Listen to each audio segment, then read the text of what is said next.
I'm Joan Bigham, and I'm a proud graduate of AEGIS 19. And these are some other proud graduates of AEGIS 19.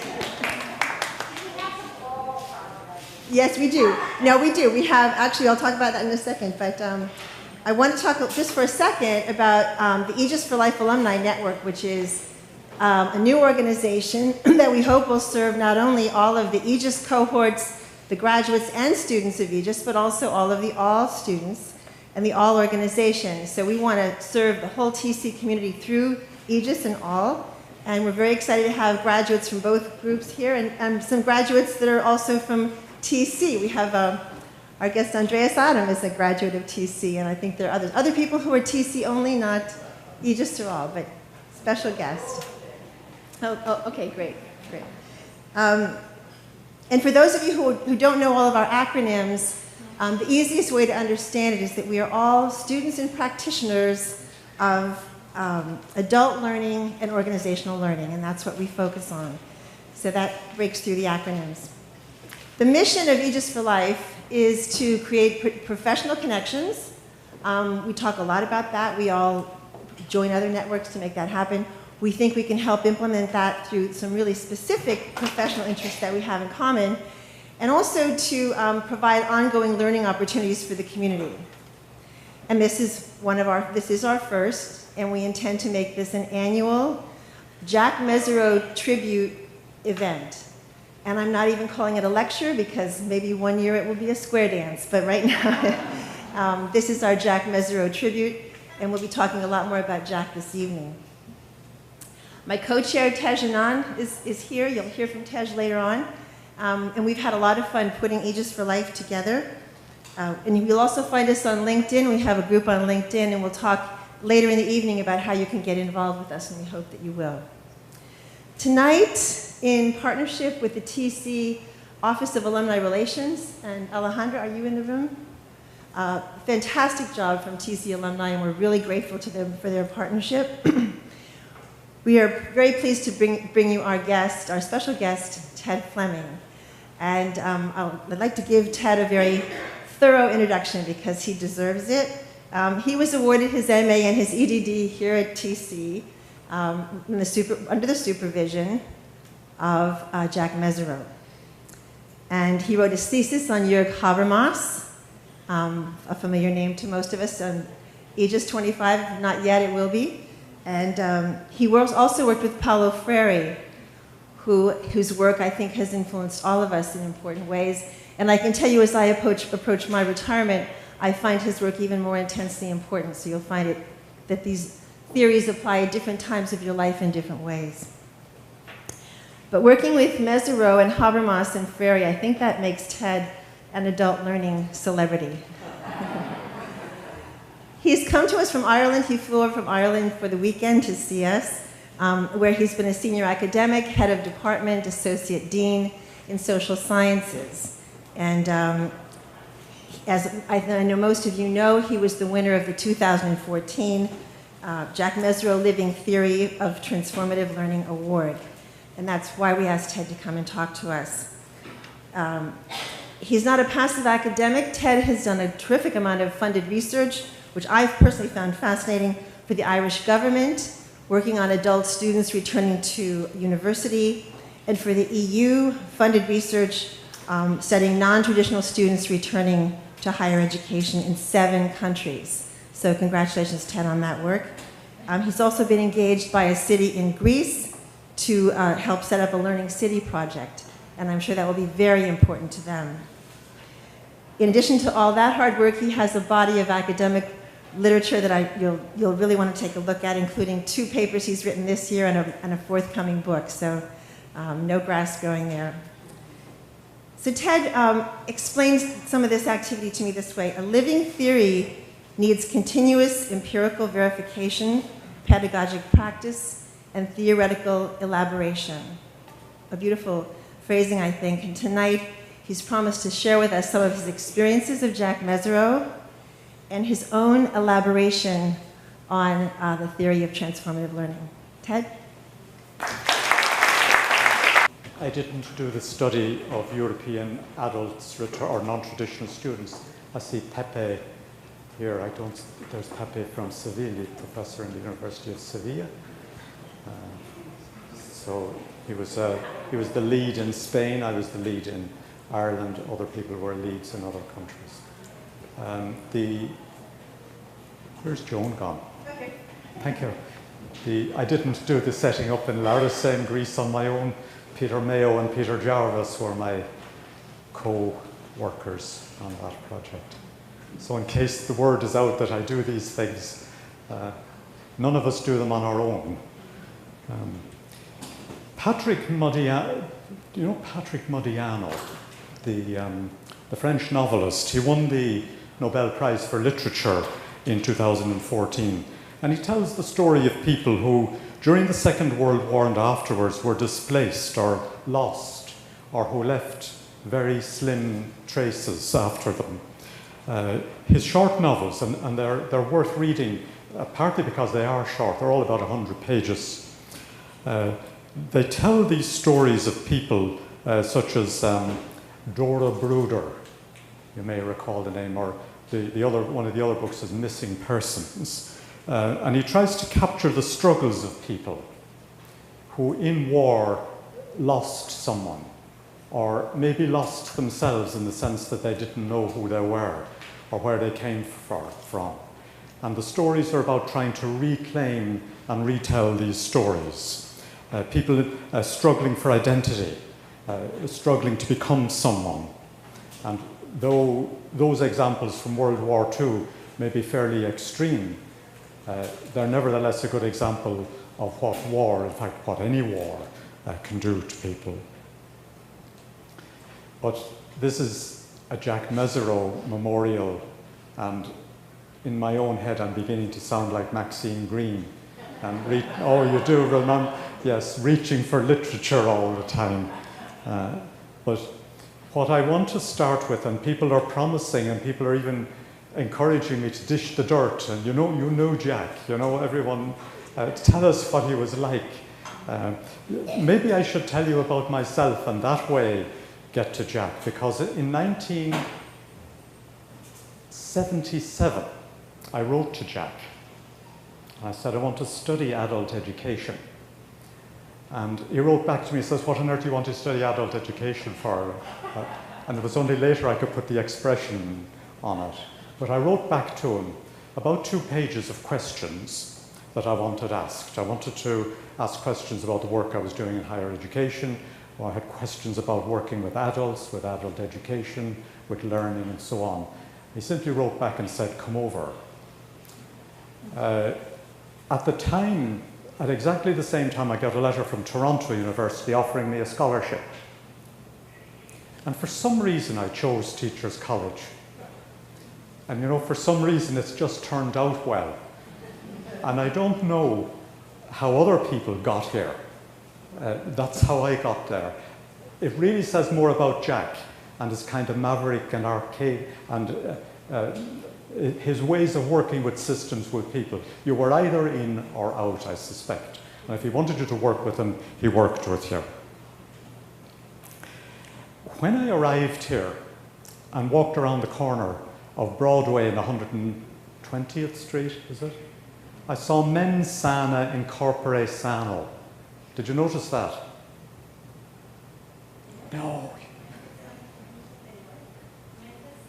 Mens Sana in Corpore. It has escaped your attention to this moment. It means a healthy mind and a healthy body. And the reason I'm telling you this is because I knew exactly what it meant. Because I came from a university where people still did their oral exams in some subjects in Latin. These little incidents are important because, and there's a good example, I knew exactly where I was at home.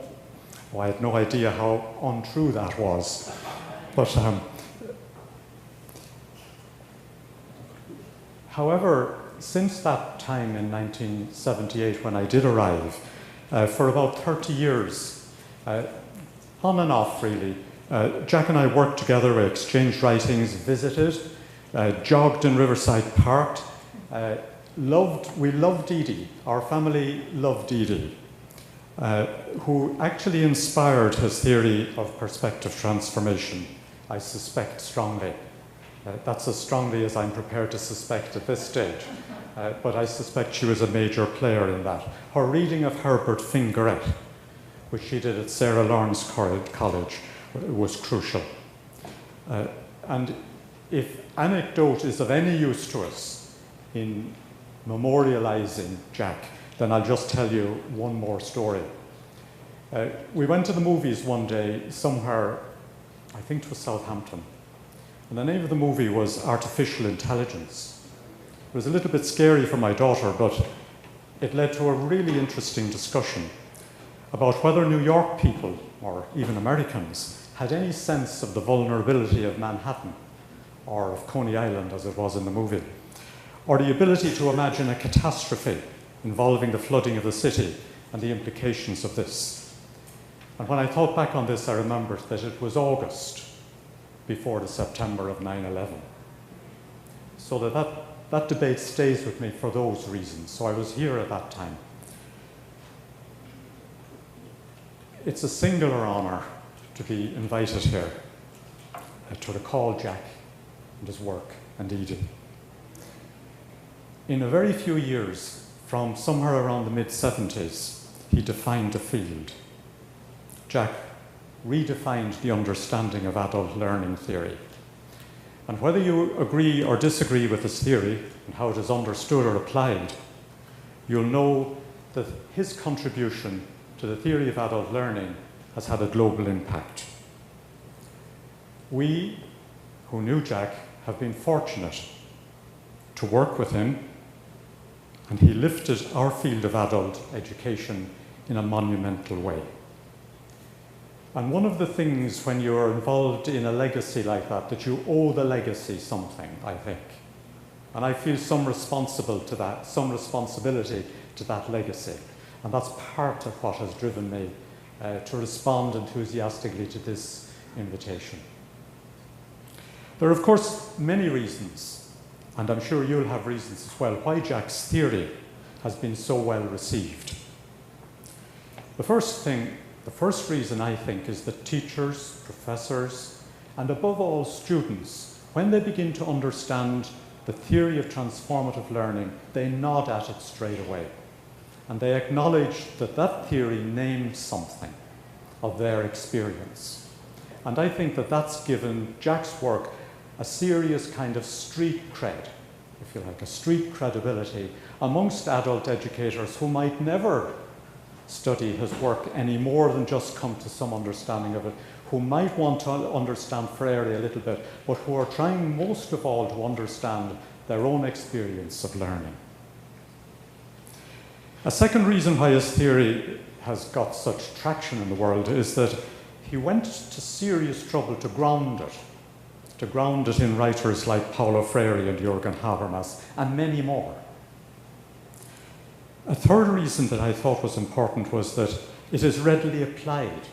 Transformative learning can be applied in a wide range of fields, so that people from all sorts of aspects of our adult education field and outside it have seen that it has application. And you'll know the fields yourself. You've only to read Patricia Crampton's and Taylor's book, the recent one, and see all the fields in which it's applied. All of this has led to the theory being validated, tested, elaborated, critiqued, and above all, I hold, it has helped to inform the way we teach. Because once you understand transformative learning, it's very difficult to teach then in ways that are different to what that implies. I've spoken in this way so far to prompt you in this moment, just to think of your own learning and teaching and your own engagement with Teachers College.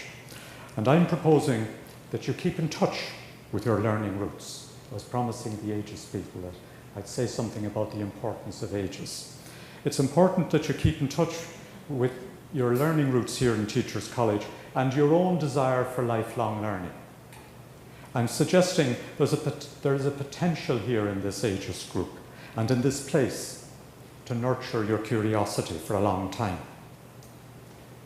You heard me talk about Modiano, and I'm interested in the stories and the struggle for identity of his characters. And the minute I think of Modiano, I think of your own Toni Morrison. You've read The Bluest Eye, have you? The story of Claudia, when she explains how she hates Shirley Temple dolls, that are a representation of the world of things to be possessed, and a reminder of how white dolls are given as presents to black children. She destroyed those dolls.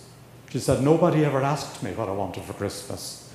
Had any adult with the power to fulfill my desires taken me seriously and asked me what I wanted, they would have known that I didn't want anything to own or possess any object. I wanted to feel something on Christmas Day. The real question would have been, dear Claudia, what experience would you like at Christmas? I could have spoken up. I wanted to sit on a low stool in Big Mama's kitchen with my lap full of lilacs and listen to Big Papa play the violin for me alone. The lowness of the stool made for my body. The security and warmth of Big Mama's kitchen, the smell of lilacs, the sound of music. And since it would be good to have all my senses engaged, the taste of peach, perhaps, afterwards. The ability to engage with another person and to listen to what they're saying is at the core of transformative learning. It reminds me, well, not for the first time tonight, really, of Maxine Green, when she talked about teaching as being the friend of someone else's mind. Didn't she talk like that? I'm reminded, Lyle, of your article on empathy in the January AEQ that talks about empathy. And I think that in redeeming the concept of empathy, we're redeeming this ability to understand other people, to listen to them very carefully and hear what they say. What I'm saying tonight is really about that.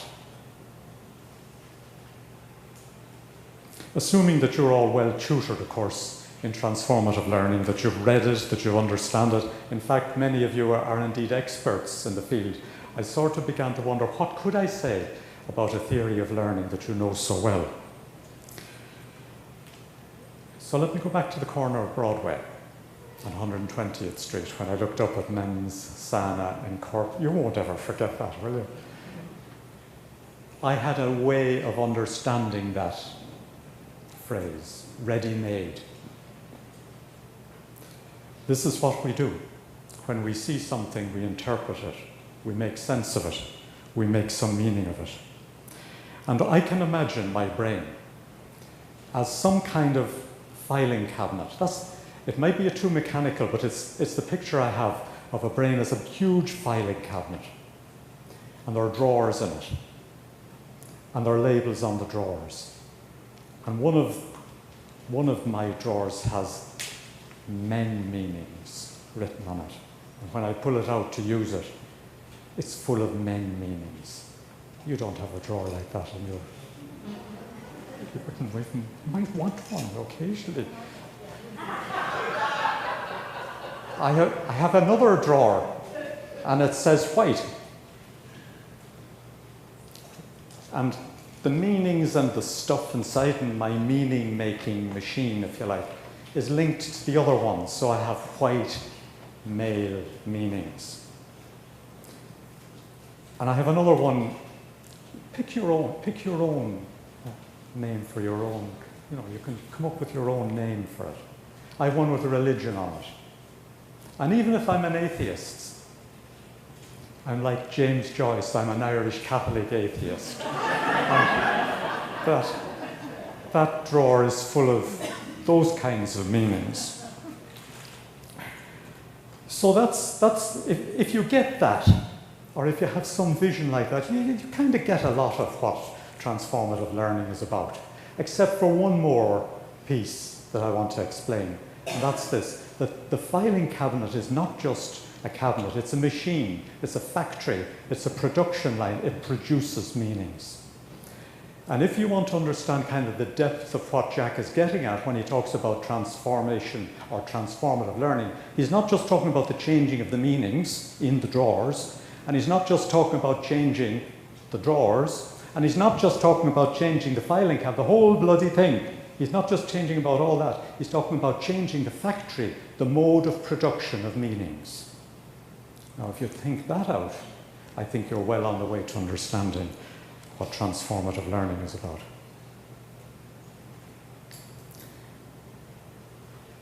There's a problem, you see, because though I come around the corner of 120 or Broadway, I have a way of interpreting whatever happens, and it comes at me automatically, uncritically.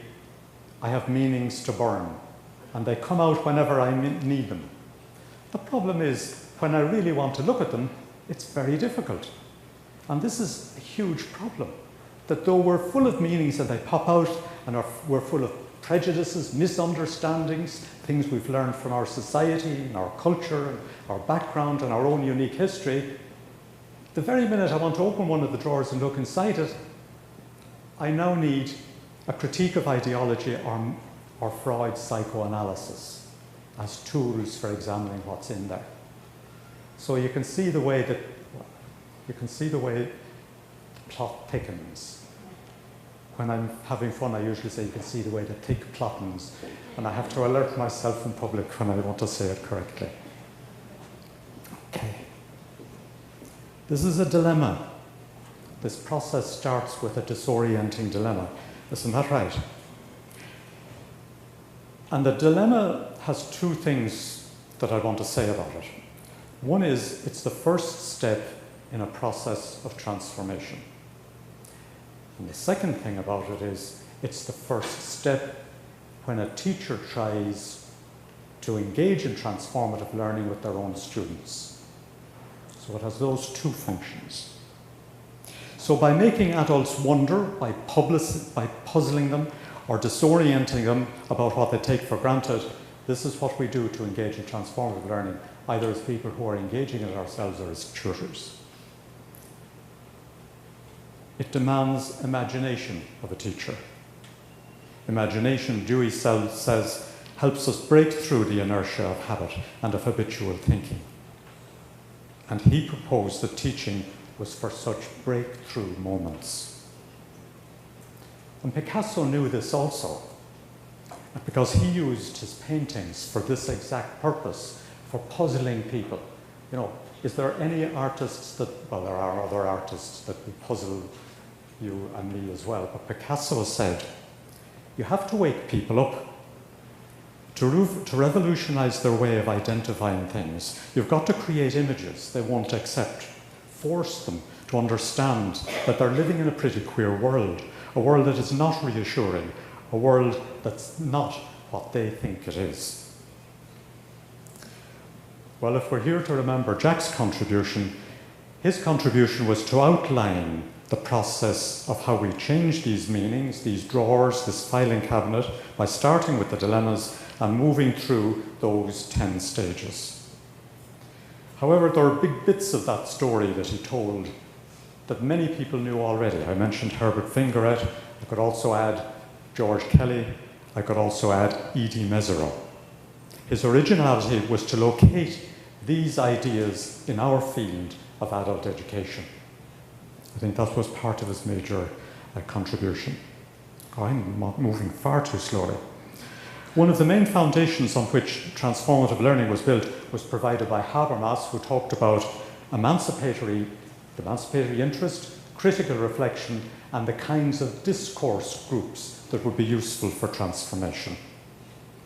And part of the reason, at least I think, that I've been invited here is because I've taken Habermas and tried to play with him, and taken Hanath, who is the successor of Habermas in the Frankfurt School, and tried to play with some of his ideas. I've tried to find a way of going beyond Habermas and Mezirow. And in order to bring you in on this story, let me go back and start the story like this. You know and I know that none of us will survive as infants on our own. We actually need someone who's a parent, a guardian, an adult, who will deal with our stresses and our anxieties and give us a secure place in which to grow. And that relationship, which does that for us is hugely developmental. It's like as if we won't become anyone. We won't become anyone with values and ideals and an identity unless we have that original experience of being made secure. You know this. This is John Bowlby's stuff, and Honneth takes this up as well. However, both for Bowlby and Honneth, this story doesn't stop in infancy. That as we go through life, this ability to affirm someone or recognize them or acknowledge them stays with us. The need for it stays with us, and hopefully the ability to do it stays with us. Of course, our ability to do it is to a huge extent dependent on whether it was done for us or not. These are not just childhood experiences. For example, Honneth goes on to say that our laws, especially the laws that give us rights, are a way that the institutions of our society institutionalize these kinds of recognitions. For example, if you give someone with a disability, or give anyone a right to education, or give someone, like in Ireland, you give someone the right to have a same-sex marriage and adopt children. These laws are ways of recognizing us, and we feel recognized when they apply to us. These moments, too, are developmental and important for our growth. And Honneth goes on from these very obvious Hegelian categories. He goes on into the world of work and talks about being recognized there, too. The struggle for recognition, according to Honneth, is a fundamental drive of people for survival and development. Its importance is clearer when we think of the potential there is when we're misrecognized. The potential of being misrecognized undermines us, undermines our identity, makes us very vulnerable about what we believe and our values and so on. According to Honneth, the struggle for recognition drives social change. But social change comes because individual people are in pursuit of being recognized. And when with Pepe we studied non-traditional students around Europe, the Irish team thought that we could find in our data adult students returning to higher education in pursuit of recognition, coming from a background where they were misrecognized, mostly by the education system, but in other ways as well, usually at work, sometimes in family, and sometimes in all those areas. And they said, I like what happens in higher education, and I want some of that. I hold people who are educated in high esteem, and I'd like some of that. So the pursuit of recognition then surfaced in this desire for learning. Their dilemma was this: whether to remain in a job or in a position where they were either misrecognized or sometimes not able to reach their potential, or struggle to have their abilities, desires, and intelligence recognized. They found or thought that in adult education and in higher education, they could achieve that moment of recognition. It's partly why graduation ceremonies are so important. When I was playing with Honneth, I then began to think, maybe a struggle for recognition is a disorienting dilemma. If we began to play with that concept, that the disorientation for an adult is, will I stay with this world of misrecognition? Will I stay with this world of discomfort? Or will I move somewhere else to an unknown place? This commences the same process. Critical reflection and transformative learning become interpersonal activities, and learning is less inclined to be defined as an individual phenomenon. Transformative learning and communicative action involve more than following the rules of a discourse. You remember the rules Jack would have about everyone is free to participate, you're free to question, free to answer questions, and so on. If you take what Honneth did to Habermas's stuff, you begin to think that all of that is built on something else, that is built on mutuality, intersubjectivity, and recognition. That without recognition, either in Bowlby's terms or at work or in society, with all of that, it's very difficult to engage in the kinds of discourses that Habermas talked about, and very difficult to engage in the kind of things Jack talked about when he called it critical reflection. I actually think that critical reflection is like lifting heavy weights. You wouldn't want to do it too early in the morning, or you would want to certainly spend a long time training in order to do some critical reflection. It's like lifting heavy weights. However, I think that if you focus on recognition and respect and the intersubjectivity and the interpersonal dimension, you begin to see this mightn't be too difficult at all, because it's naturally built on that. The ability to be critical has a necessary precursor in these moments of recognition.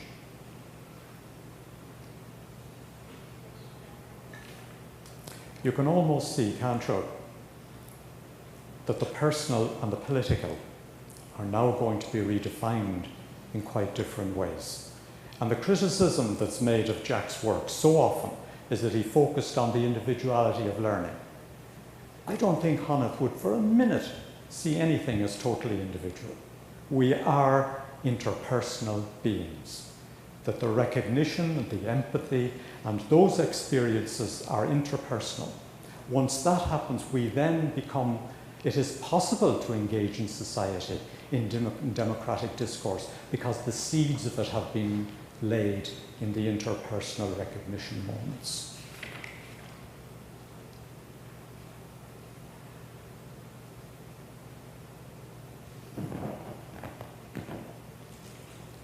If we were asked to apply transformative learning or give examples of how transformative learning might be applied or how it might be used in a business environment, or there are a number of aspects that jump to our attention. The first one is like this. The most important thing that anyone can do who wants to be practical is to get their head sorted. Because there's not much point in doing things, in being really practical, unless you know what you're doing, why you're doing it, and where you're going. That's what theory is. So the first most practical thing is to get our head around a really useful understanding of adult learning. The next one is that people in organizations, workers, managers, owners themselves arrive in their jobs packed full of unquestioned assumptions and habits of minds and a whole production line of meanings. People arrive at work, no matter where you are in an organization, with all of this baggage. I talked about my Latin roots. The Latin for baggage is impedimenta. Yeah, it does. It gives us that lovely English word, an impediment. Assumptions about people, we have them in our filing cabinets, areas of expertise and what they mean. We have preconceived ideas about HR, about accountancy, marketing, how to lead people, how groups work in a team, how authority is exercised, the notions of authority and power. And these are examples of areas that cry out to be explored and to become the subject of some kind of transformative learning. Questions about ethics and business are really important.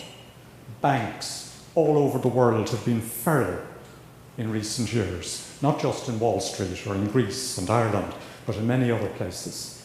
And finally, in a profit-driven environment, which is business, how might other environmental issues become forefronted and be given due recognition? All these require transformative learning.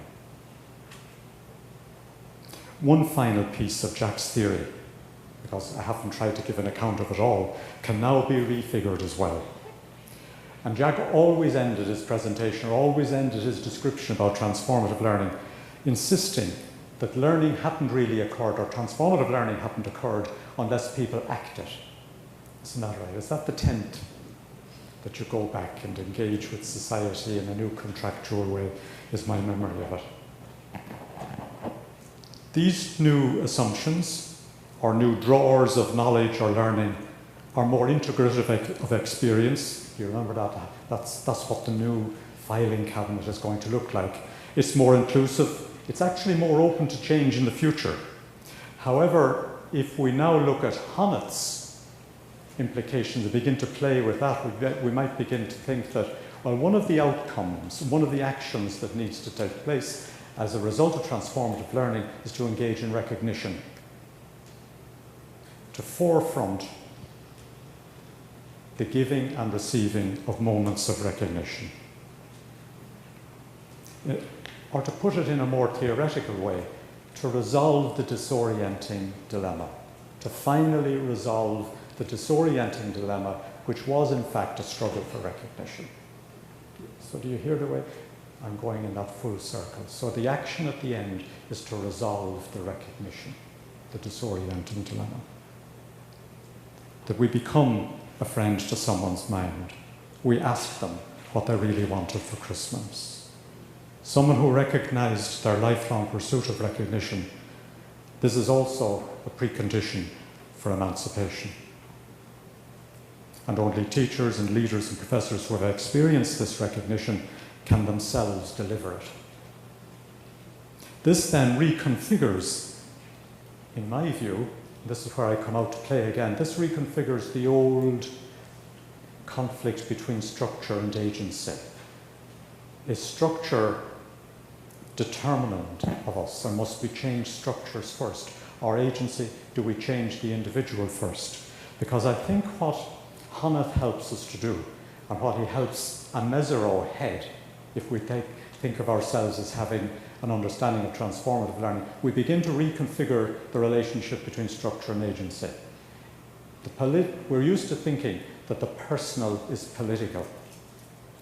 Hanath leads us to think that the political is personal. And once we begin to think like that and see that right going back to Bowlby's moment of recognition, everything is interpersonal. Learning is never just an individual thing. It is embedded in intersubjectivity. And Habermas had that. Habermas, anyone who read Habermas usually forgot that. Jack ignored all of that to a huge extent and refused to go there. He just wanted critical reflection and the rules for the discourse, forgetting that even Habermas knew quite well that it was all grounded in intersubjectivity. Facebook is a very good example of how the personal and the political are enmeshed and entwined, and it's almost impossible to separate them. Because even though I present myself on Facebook, it's not, and it is me that's being presented.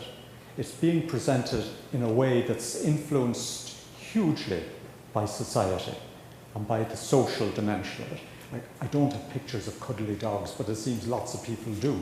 And this is a socially acceptable way of presenting oneself on Facebook. The social world impacts on how the personal is presented. It is socially acceptable to be worn with a cuddly dog. We actually need to go back and read Goffman, don't we? And Berger and Luckman. It's 50 years since they wrote their social construction of reality. And because I started with a story, can I start with one of your own authors here, Mezirow? Because transformative learning and Hanath and Habermas and Freire all talk about freedom. And I think it's not enough just to be intellectually committed and clued in about what freedom might be. Mezirow in The Caged Bird says, the free bird leaps on the back of the wind and floats downstream till the current ends and dips his wing in the orange sun rays and dares to claim the sky. But a bird that stalks down his narrow cage can seldom see through his bars of rage. His wings are clipped and his feet are tied, so he opens his throat to sing. The caged bird sings with fearful thrill of things unknown, but longed for still. And his tune is heard on the distant hill, for the caged bird sings of freedom. The free bird thinks of another breeze, and the trade wind soft through the shining trees, and the fat worms waiting on a dawn-bright light, and he names the sky his own. But a caged bird stands on the grave of dreams, his shadows shout on a nightmare scream. His wings are clipped and his feet are tied, so he opens his throat to sing. I think Mezirow knew something about the struggle for recognition. Thank you.